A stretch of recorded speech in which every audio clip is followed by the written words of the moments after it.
Gamma lids. They work pretty well, but you have to make sure there's no surface irregularities on them or they can leak really easily. You also have to tighten them down more than you might think. So this is one of my good ones.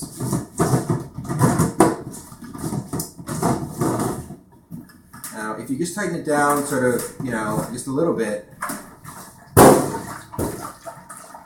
it leaks. It doesn't take a whole lot more on a good one to get it to the point where it should stay okay. But I would test each one that you've got to find out where that point is. This one seems all right now. Another thing I did notice on these, so this is already down pretty good, still openable. Another thing I noticed on some of these is you really got to push this edge down all the way around in order to really make it work. And you may find that even once you've got it down, there are places where it moves up and down and it kind of squeaks. And it's still okay. But again, I would test each one of these. For instance, that was, by the way, a 6-gallon bucket, which I had to order online, which is kind of nice compared to the 5-gallon bucket, if you like the extra space. So here's a red one I got, pretty colors.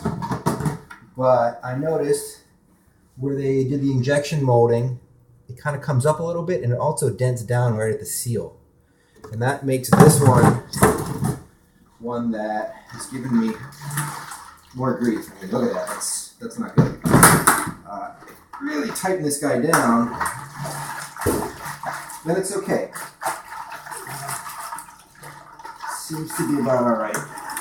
But I get to the point where it becomes hard to open. It's almost a two-handed job to get this thing open.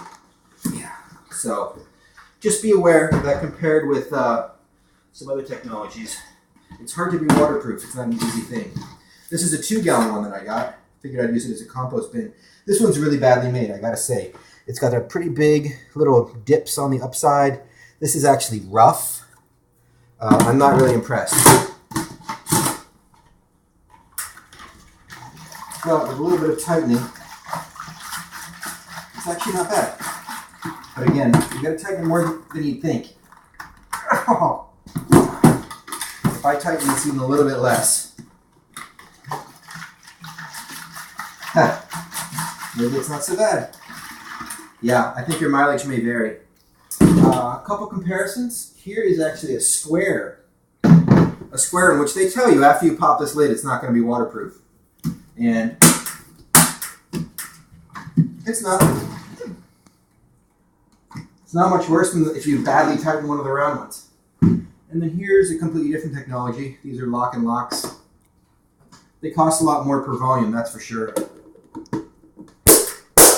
But they're really easy and they're really waterproof. Oh, this one seems to be leaking on me, but I think that was just water on top of it. They're pretty good. Even if I squeeze them, they don't seem to leak. So, for stuff you really want airproof, you might want to consider these.